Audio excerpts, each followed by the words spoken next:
Oremos, meus irmãos, para darmos início à nossa aula conjunta da EBD. Pai Santo e Poderoso, graças te damos, ó Pai, por esta manhã. Graças te damos por esse dia, que é o dia do Senhor. Estamos gratos, ó Pai, porque a tua misericórdia se fez renovada nesta manhã. E ela é o motivo de não sermos consumidos, pois somos depravados. Nosso coração é enganoso e carecemos do Senhor. Perdoa, Pai, os nossos pecados. Perdoa, Pai, todos eles. Sê conosco a cada dia, nos dando cada dia mais a fé, a esperança e o amor em Teu Filho Jesus. Neste momento, ó Pai, iremos novamente abrir a Tua palavra, a Tua Santa Escritura, para que possamos aprender aquilo que o Senhor quer falar conosco nesta manhã. Para isso te peço e te rogo em nome de Jesus, que o Senhor use o Teu servo, o pastor Vumar. Enche ele com o Teu Santo Espírito, dando a ele, ó Pai, coragem e intrepidez, que as palavras que ele utilizar possam fluir como rios de água viva, porque o Teu Espírito Santo, através dele, fala para nós. Sê conosco em todo o tempo. É isso que te rogamos, ó Pai, em nome de Jesus, o nosso suficiente Salvador. Amém. Amém. Meus irmãos, de uma preocupação, acho que está falhando aí o Ed. Oi? Você acha que está? Se começar a acabar, eu pego, Ed. É diante de uma preocupação com o rebanho do Senhor, que eu preparei esta aula. E eu intitulei ela de Firmes na Rocha, que é um combate, né, à heresia e à apostasia no nosso tempo. O apóstolo Paulo, na primeira viagem missionária, ele atingiu uma parte grande visitando igrejas ali na Galícia, ou na Galácia. E de onde depois ele escreve, porque pouco tempo depois, esse povo estava já se afastando da verdade que havia recebido. E lá no capítulo 1 de Gálatas, a partir do verso 6, diz assim, Gálatas 1, 6 a 9, diz assim, admira-me que estejais passando tão depressa daquele que vos chamou na graça de Cristo para outro evangelho, o qual não é outro senão que há alguns que vos perturbam e querem perverter o evangelho de Cristo. Mas ainda que nós, ou mesmo um anjo, vindo dos céus, vos pregue evangelho que vá além do que vos temos pregado, seja anátema, seja rejeitado. Assim, como já dissemos, e agora repito, se alguém vos prega evangelho que vá além daquele que recebestes, seja anátema.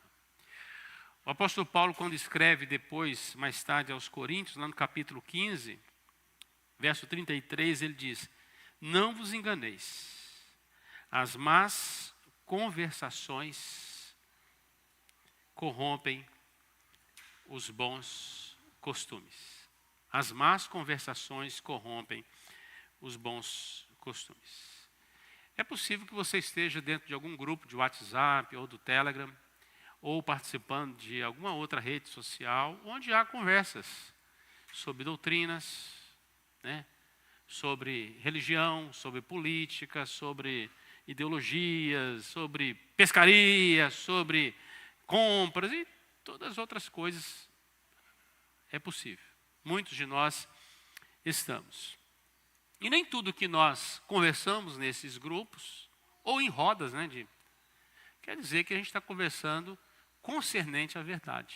Muitas vezes, pessoas com ideologias distorcidas, pensamentos distorcidos, é isso? Tentam impor um pensamento, uma doutrina às pessoas. Então, nós vivemos nesse contexto. E o fenômeno, e aí eu vou falar de dois fenômenos. o fenômeno da apostasia e da heresia, porque elas andam de mãos dadas, né? Que é o naufrágio gradual da fé, ou o naufrágio total, né, da fé, é um fenômeno que está acontecendo em todo o mundo. Aqueles que não se aprofundam na sã doutrina, e se existe sã doutrina, existe também doutrinas doentias. Se existe a doutrina de Cristo também, o ensino de Jesus, também existe ensino de demônios, que estão, né, em muitos lugares. A palavra apostasia, ela significa afastamento, abandono ou rebelião consciente da fé que antes se professava. Então, alguém que se apostatou da fé, abandonou aquela fé. Abandonou aquela fé. E não é uma transferência de uma igreja presbiteriana para uma igreja batista, ou batista para uma Assembleia de Deus, que há algumas divergências teológicas, mas que não são gritantes. A essência mesmo é Cristo, um só batismo, um só Senhor, uma só fé.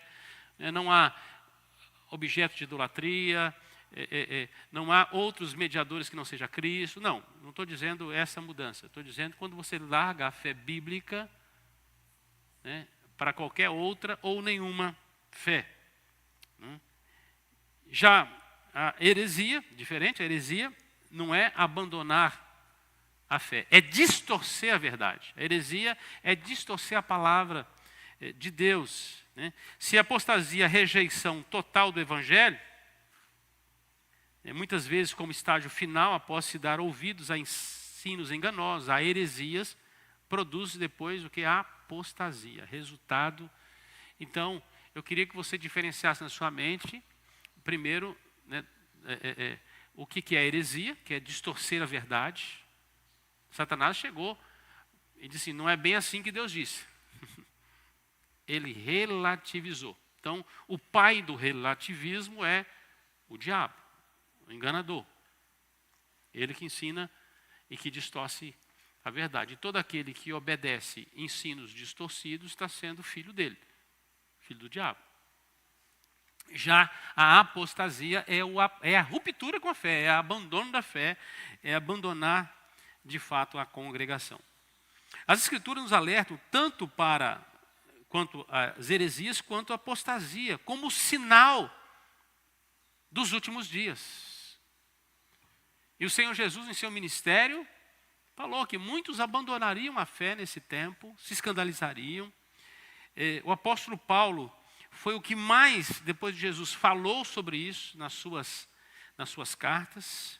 Paulo, quando está no final do seu ministério, ele escreve a Timóteo, lá em 1 Timóteo, capítulo 4, verso 1 e 2, ele adverte que muitos, o Espírito afirma expressamente que nos últimos tempos, alguns apostatarão da fé. E por que eles vão apostatar? Ele diz por quê? Por obedecerem espíritos enganadores e a ensinos de demônios. Então, esses vão cauterizar a consciência. Quando Paulo está despedindo dos presbíteros em Éfeso, lá em Atos capítulo 20, e se você lembra da igreja, a igreja de Éfeso, eu podia fazer um panorama rápido para você. Ela nasce em Atos 19, em Atos 20 ela já é uma igreja madura, com muita liderança. Paulo está despedindo depois de quase 3 anos com aqueles irmãos, ensinando, habilitando, capacitando, treinando. O evangelho havia alcançado praticamente a região da Turquia inteira, Ásia Menor naquela época. Quando a igreja completa 7 anos, Paulo escreve aos Efésios, falando da vida doutrinária, muito forte, e da prática cristã. Então é uma igreja exemplar. Quando essa igreja está com 10 anos por aí, é Timóteo que está pastoreando. Paulo escreveu a Timóteo orientando como que ele deveria proceder dentro da igreja de Deus, e Paulo já fala sobre problemas que iriam acontecer ali. Quando ela completa 30 anos, João, que é o responsável pelaquela igreja, e ele vai encher de condicionantes. Se você ama a Deus, se você ama o seu irmão, você tem que amar a Deus. Se você ama a Deus, você ama seu irmão. Eles são condicionantes.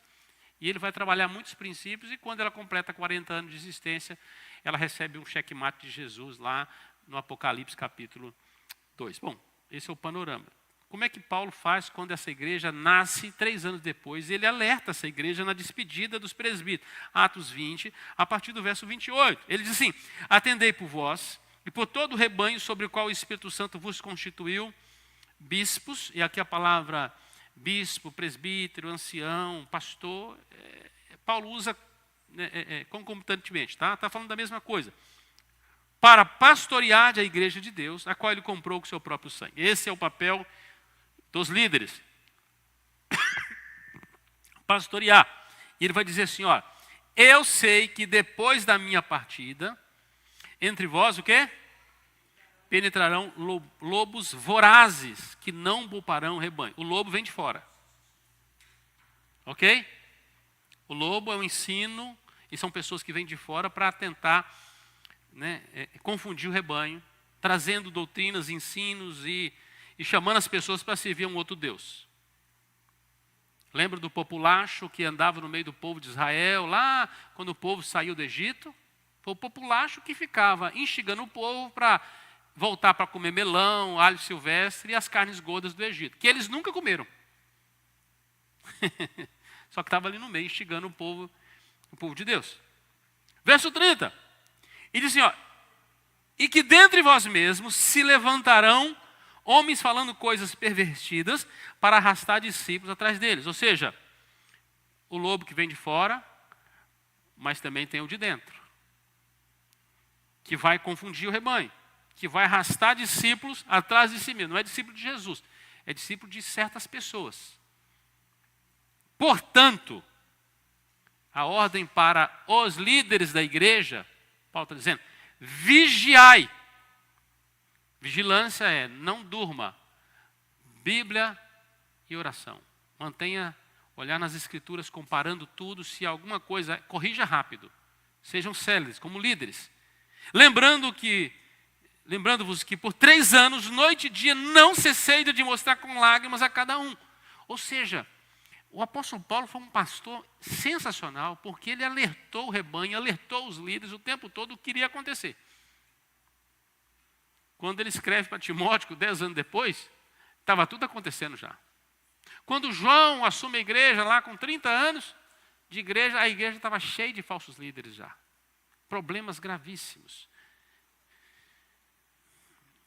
Em 1 Timóteo, quando Paulo deixou Timóteo para cuidar da igreja, lá em 1 Timóteo, verso 3, ele diz assim, 1 Timóteo 1:3, quando eu estava de viagem, em rumo da Macedônia, te roguei permanecesse ainda em Éfeso, para quê?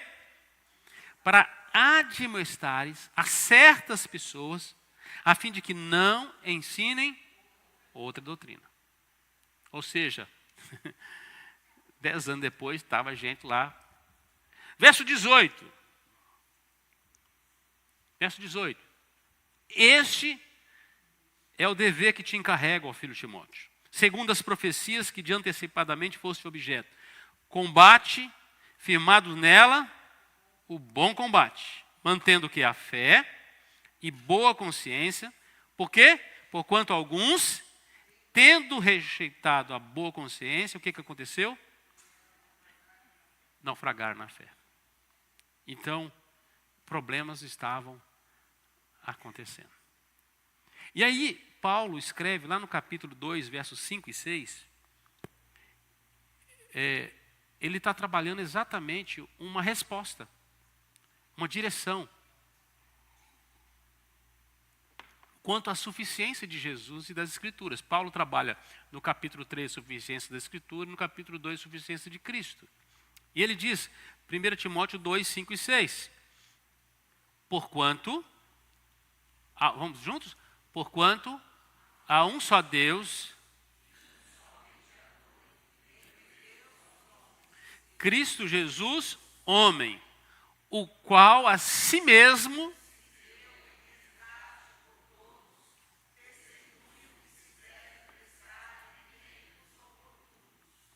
porquanto há um só Deus e uns.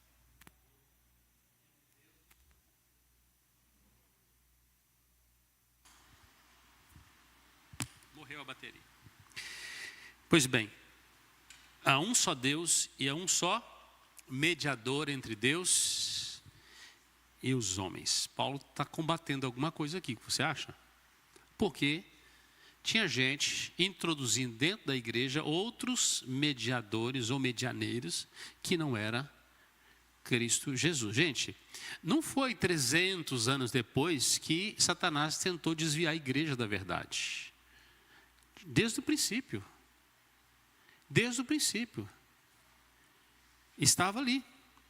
Lá em Hebreus capítulo 6, verso 4 a 6, ele diz assim: é impossível, pois, que aqueles que de uma vez foram iluminados e provaram um dom celestial, ou seja, aqueles que ouviram o evangelho, declararam fé, experimentaram da comunhão cristã, se tornaram participantes do Espírito Santo aqui, ou seja, das ações que o Espírito Santo promove na vida dos crentes, e provaram a boa palavra de Deus, os poderes do mundo vindouro, e caíram. É impossível outra vez renová-los para o arrependimento, visto que de novo estão crucificando para si mesmo o Filho de Deus e expondo a vergonha, a ignomínia aqui.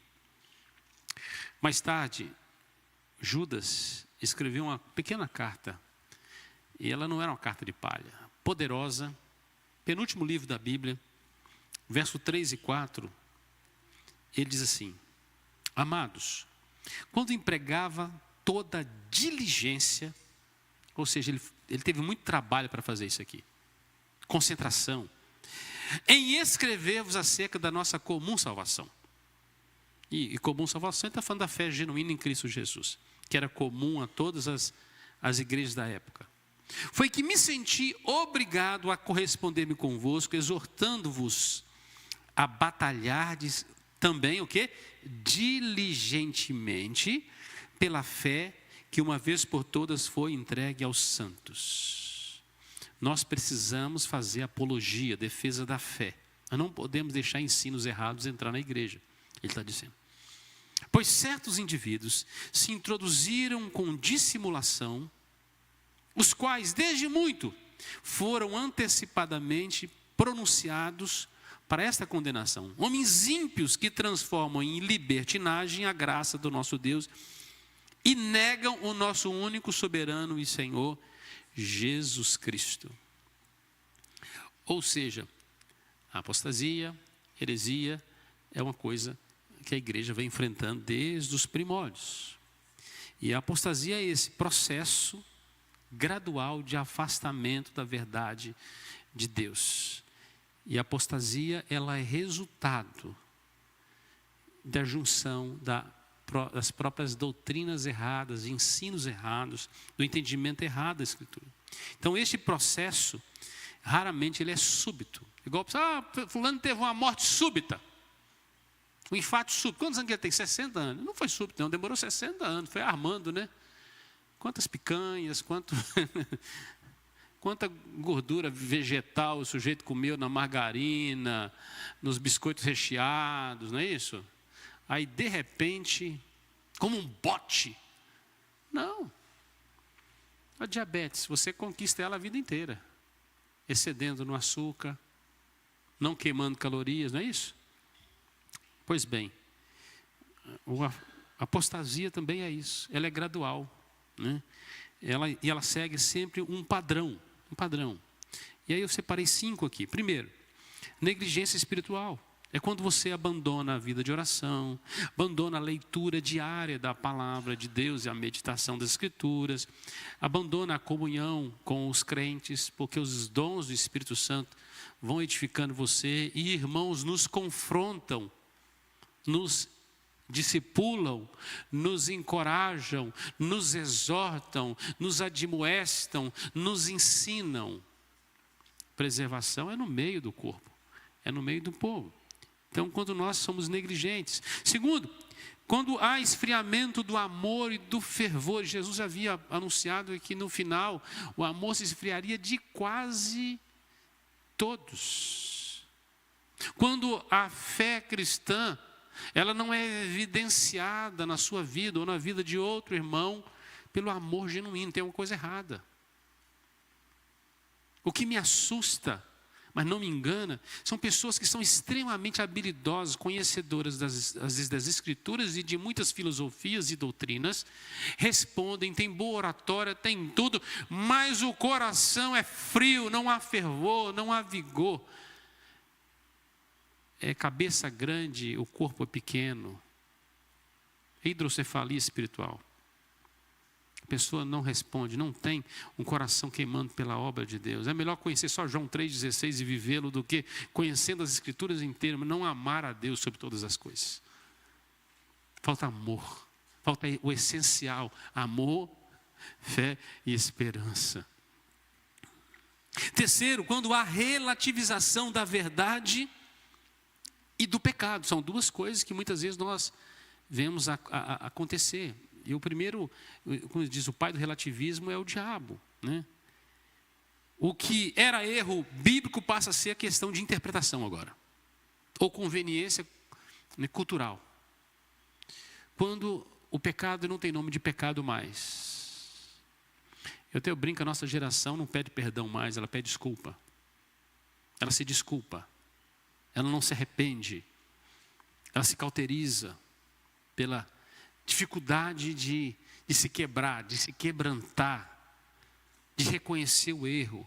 É lindo quando nós encontramos um pecador que era contumaz, que ele se quebra diante de Deus pelo arrependimento. Porque é lindo. Porque Deus habita com o quebrantado e contrito de espírito. Deus restaura aquela pessoa.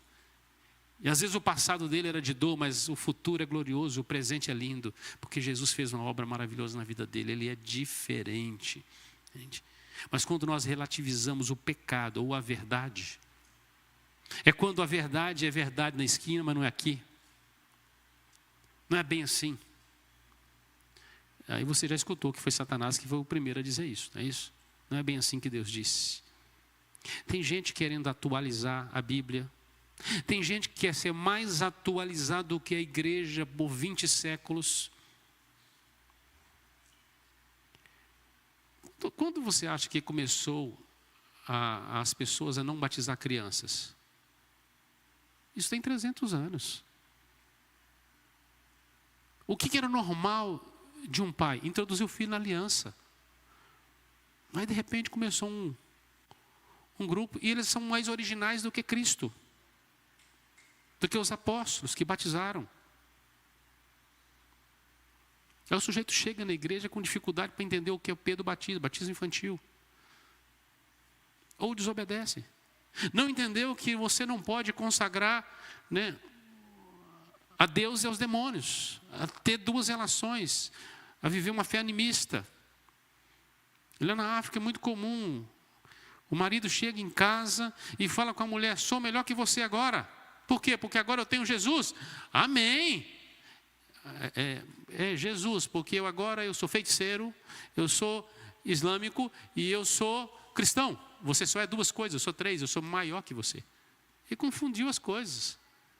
Diluiu o evangelho. Onde Jesus entra, o pecado, o relativismo tem que sair por outra porta. Uma outra questão é o antropocentrismo. É quando você, o homem, o eu, senta no trono. A igreja é centrada em Cristo. Mas você vai ver que as músicas hoje, né, que chegam nas igrejas, elas vêm já com viés. É para atrair você, que é pecador, que quer que alguém, né, alise você, seduza você, induza você ao relacionamento romântico do evangelho e não transformador. Então a música é para o seu coração. Não, a música é para adoração a Deus vivo e verdadeiro. Nós cantamos Ele exaltado. Quando a gente canta sobre a gente, que a gente está arrependido, que a gente está confessando, ou que a gente está com o coração grato. É isso aí. Mas não. A música que exalta o ego, o homem, diminui Cristo. Então nós precisamos viver o evangelho cristocêntrico. Então quando a centralidade de Cristo é substituída pelo foco no sucesso pessoal ou na autoestima, ali está um desvio da verdade. Quando há rejeição definitiva, eu falo que esse é o último passo, que é o naufrágio na fé, onde se nega conscientemente a Cristo, a autoridade da Escritura Sagrada e a suficiência de Cristo e da sua graça. E isso vai sendo tirado, diluído aos poucos, aos poucos. E hoje eu quero abordar um caso, né, apenas, porque não tem como abordar muitos casos. Mas hoje nós vivemos um avanço, eu falo que é uma contra-evangelização. O catolicismo romano, o ortodoxismo, que tem tentado invadir as igrejas evangélicas. Quem não está firme na verdade vai sendo levado. E eles foram para as mídias, eles estão atacando os jovens nas escolas, em todos os lugares. Você já viu falar aí sobre Olavo de Carvalho. Então você que é de direita, já ouviu falar. Ele é o bispo dos católicos. É o papa deles, dessa geração. E com aquela língua doce, era para atrair muitos de volta ao catolicismo romanista idólatra, do qual nós fomos libertos. É não conhecer a história por um todo. Da mesma forma, a igreja oriental, que é pouco conhecida no Brasil, tem trago seus ensinos também. É só você entender que houve um processo. A igreja foi atacada, na verdade, a vida inteira. Houve sempre um remanescente que permaneceu fiel. Quando Constantino deixou que a fé cristã pudesse se reunir livremente, por volta do ano 312, 313, aquilo que parecia um favor foi um problema. Porque agora houve interferência do Estado na igreja, em pouco tempo a igreja se tornou igreja estatal, e muitos irmãos resistiram a isso, glória a Deus por isso, por séculos. E aí por muito tempo, havia dois papados dividindo a igreja chamada igreja romanista, igreja católica, que era os orientais e os ocidentais. Mas no ano de 1054 houve uma ruptura, um cisma entre dois papados, e aí surgiu a igreja ortodoxa oriental, que é pouco conhecida, nós estamos no ocidente, e a romanista, a ICAR, a igreja católica romana, que você conhece.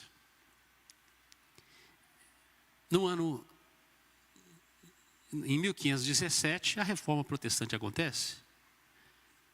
E há uma ruptura. Martim Lutero não queria sair da igreja. Ele queria tirar da igreja a sua impureza. Mas ele foi tirado. A igreja estava fora dos trilhos. A reforma protestante era uma resposta para isso, que não podia parar, porque havia muitas coisas que precisavam continuar mudando. E foi um grande avivamento que de volta à palavra. E eu estou fazendo um resumo assim voando. Pois bem, a reforma não poderia deixar de continuar acontecendo. Volta à palavra é sempre.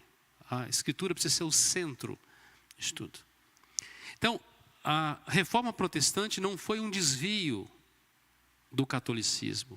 Foi uma correção de rota. E agora, no século XXI, estão de novo se unificando o catolicismo no mundo e atacando a fé protestante.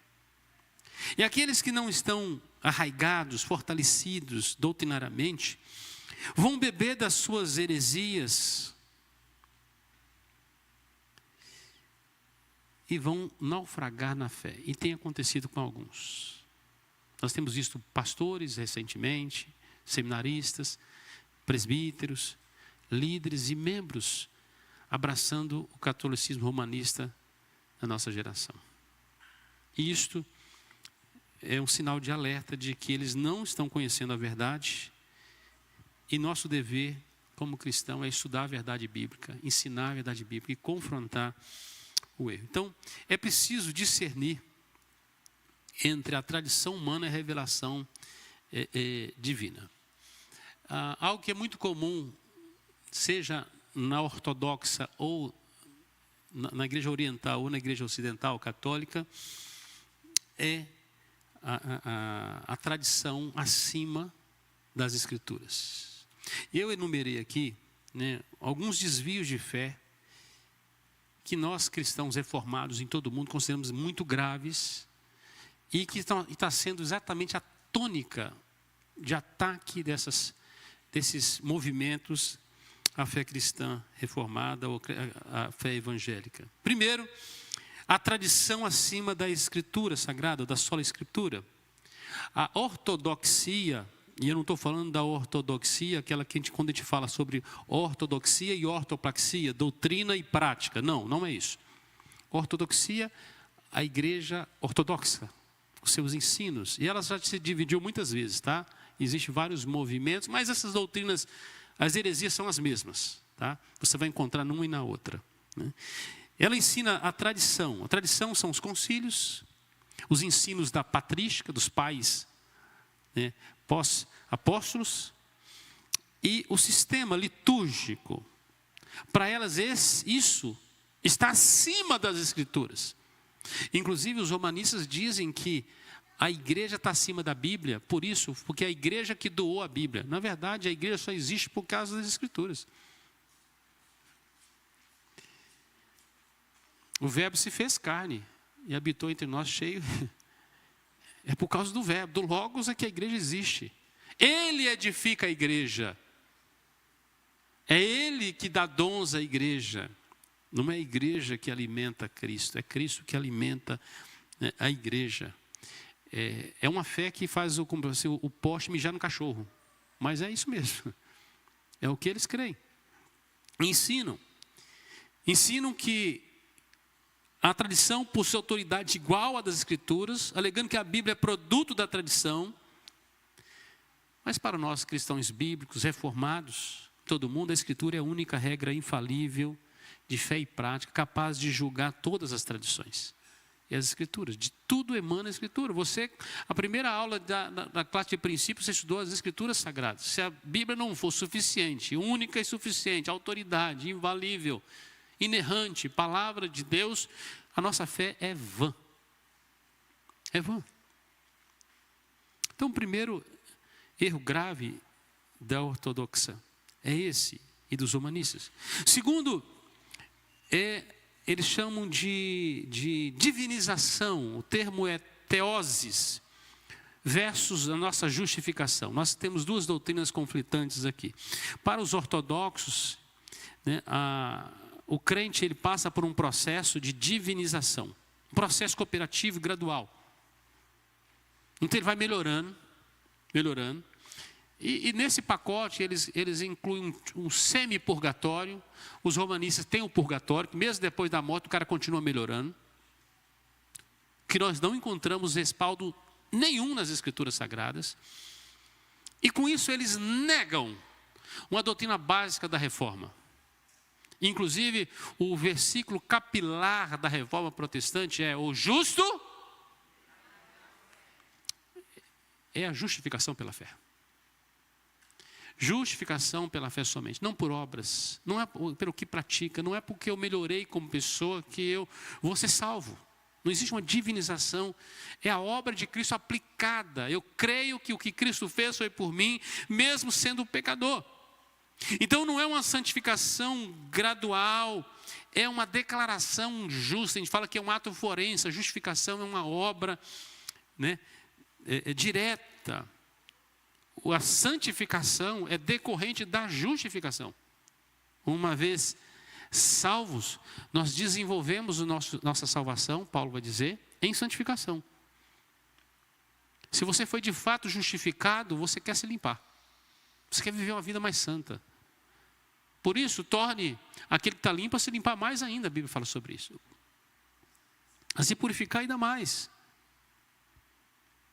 Então, a obra consumada de Cristo, nessa teoses, ou nessa divinização que é pregada nesses movimentos, rouba a obra de Cristo. Agora passa a ser você.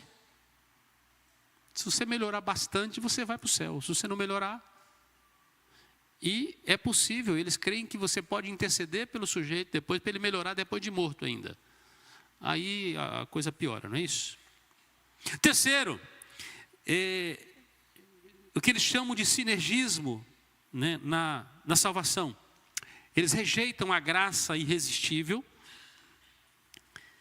Eles creem que o homem pode ativar a graça através de escolhas. E isso é negar a graça de Deus. É um favor imerecido. Pela graça sou salvo, mediante a fé, isso não vem. É dom de Deus, mas é o que se ensina lá. Nega a salvação pela graça, tornando a graça dependente da vontade humana. Você vê que aqui não é Deus que está no trono, é você que governa a sua jornada. E você está ouvindo isso com outras palavras o tempo todo hoje.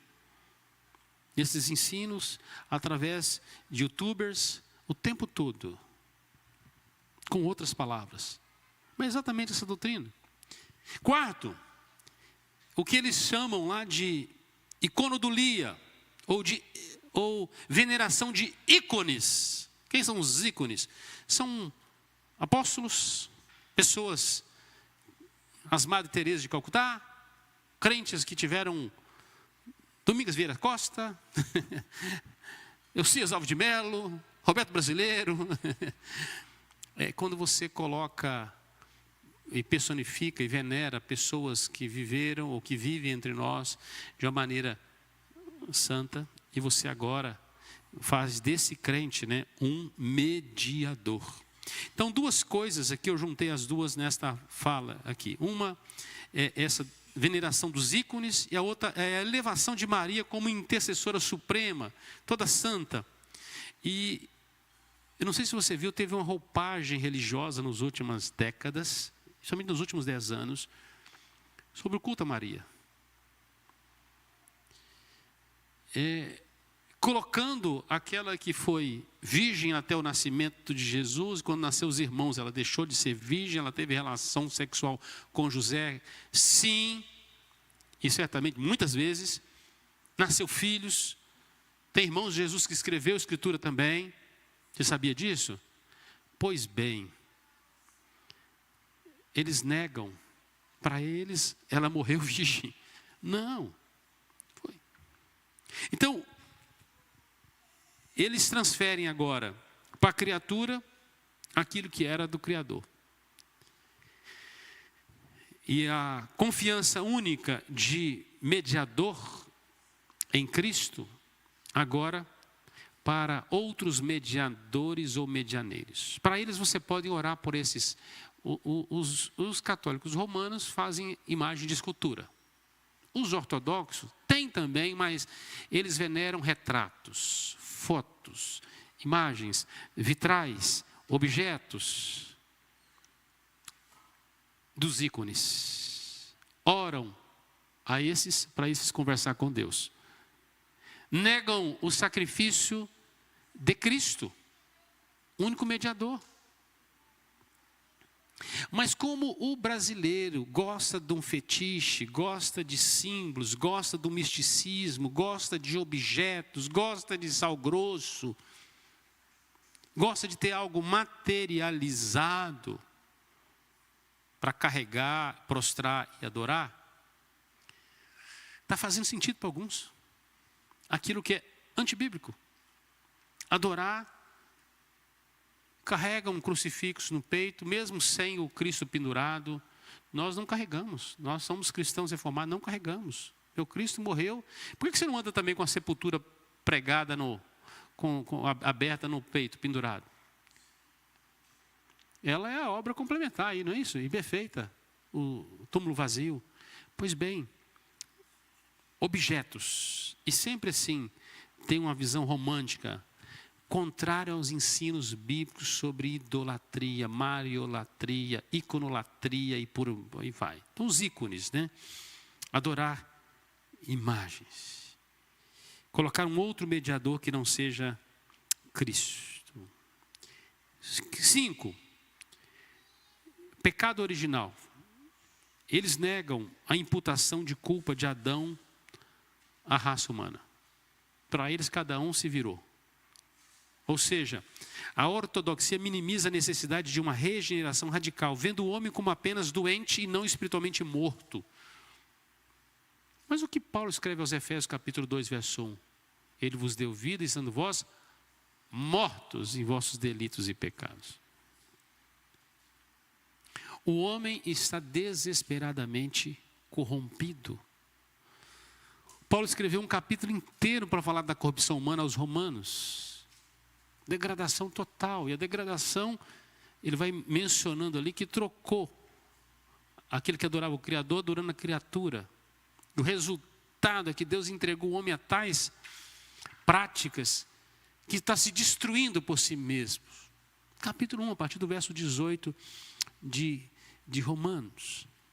Nós sabemos que nós nascemos em pecado e fomos concebidos assim pela nossa mãe, não por um pecado geracional, mas pela natureza pecaminosa que o nosso primeiro representante teve.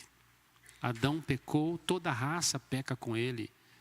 O novo Adão, o segundo Adão, que é Cristo, obedeceu, e todos que creem em Cristo Jesus, pela fé, são justificados. São chamados esses também de eleitos, de predestinados, de chamados pelo Senhor. Qual que é a estratégia para evitar essas heresias e o resultado dela, a apostasia pessoal e coletiva? Como nós devemos responder a esses desafios para preservar a nossa pureza pessoal e principalmente a pureza da igreja?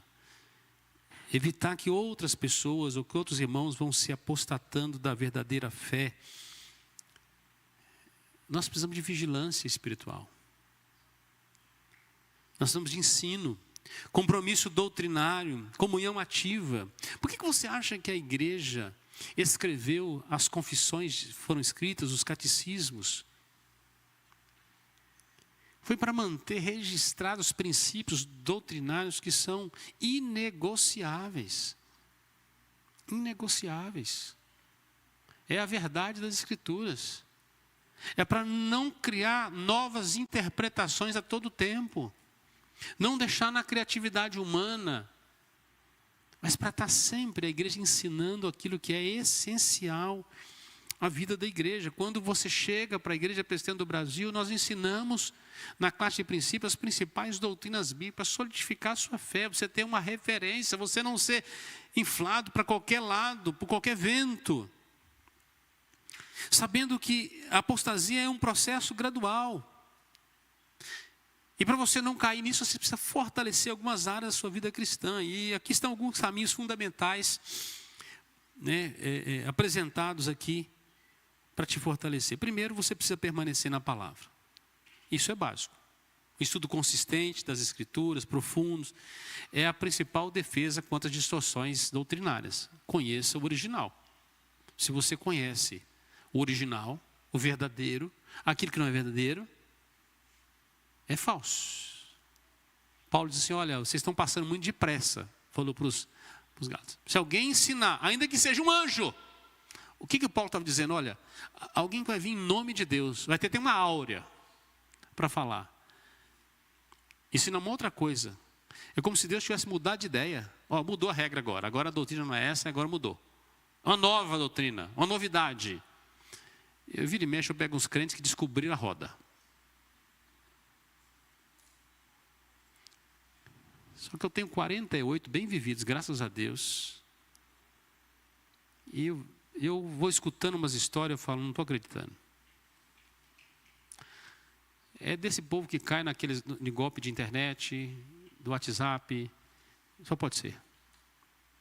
Que entrega o cartão para qualquer um, que digita dados onde não deve, e que põe a fé dele onde não tem respaldo bíblico. É possível. Mas as heresias, elas mudam de nomes, mas o Satanás é o mesmo, tá? Ele é enganador, ele veio para roubar, matar e destruir.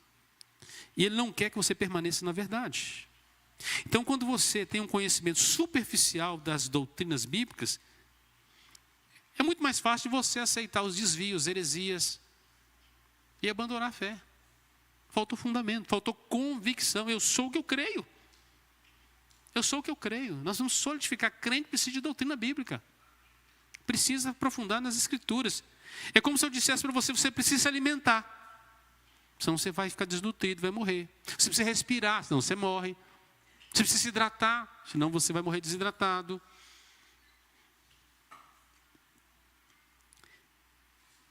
Então todas essas tradições humanas, ensinos humanos, precisam ser julgados pelas Escrituras, e ela por ninguém é julgado. É a palavra de Deus que julga todas as coisas, é a palavra de Deus que julga todas as coisas. Você tem essa consciência, meu irmão? Ou você fica fazendo teste por aí?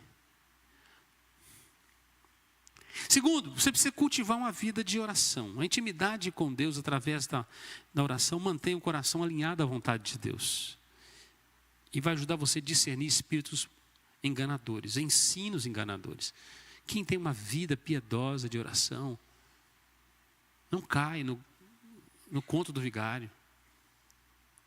Onde falta amor e fervor espiritual é que Satanás chega com a dúvida. Paulo vai dizer, olha, estou bem certo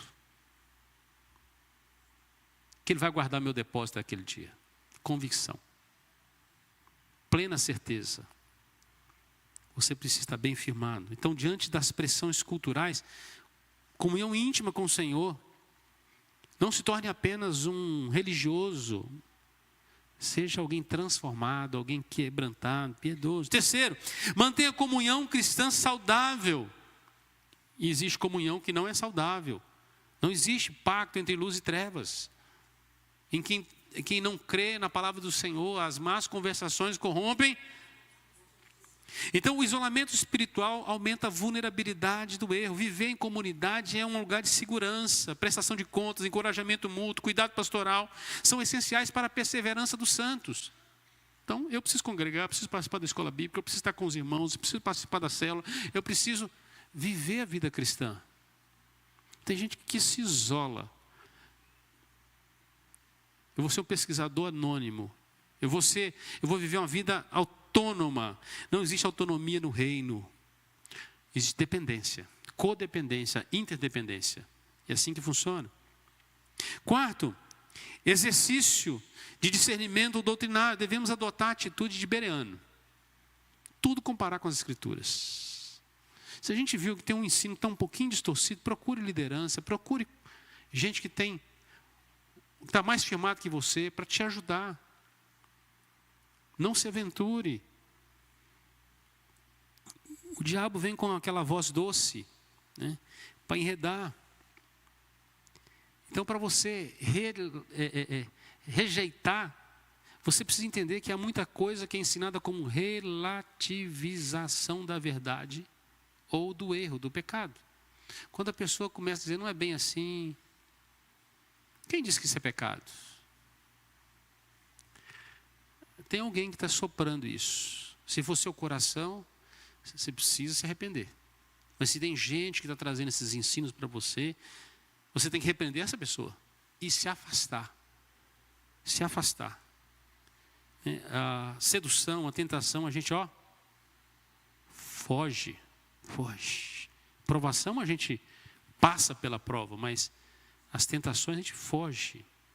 Então qualquer coisa que quer colocar o homem no lugar de Cristo, o eu, ou qualquer outra coisa concorrendo com Cristo, é a operação do anticristo. Rejeite. 5, invista em defesa da fé.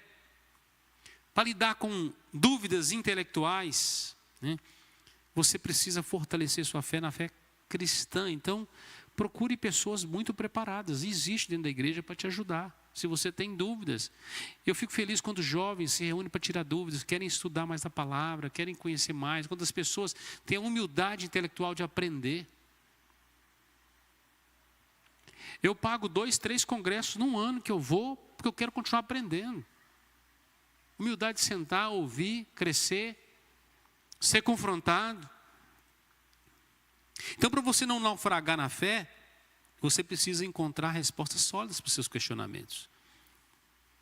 Há 2 anos nós começamos aqui um trabalho com nossos jovens e nós estudamos Gênesis. Lembra, Amanda?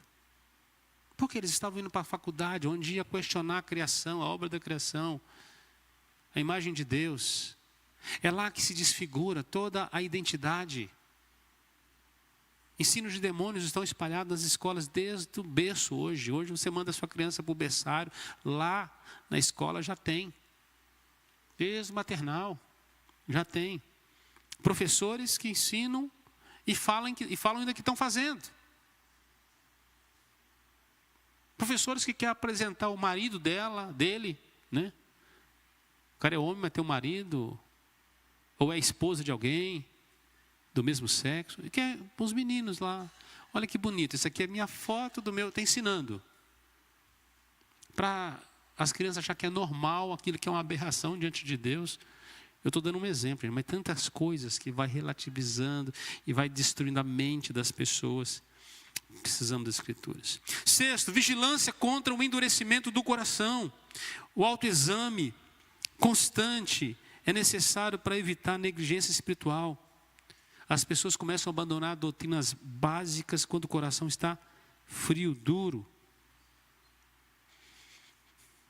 E nem percebeu que ele está se afastando da verdade bíblica, que ele não está amando mais.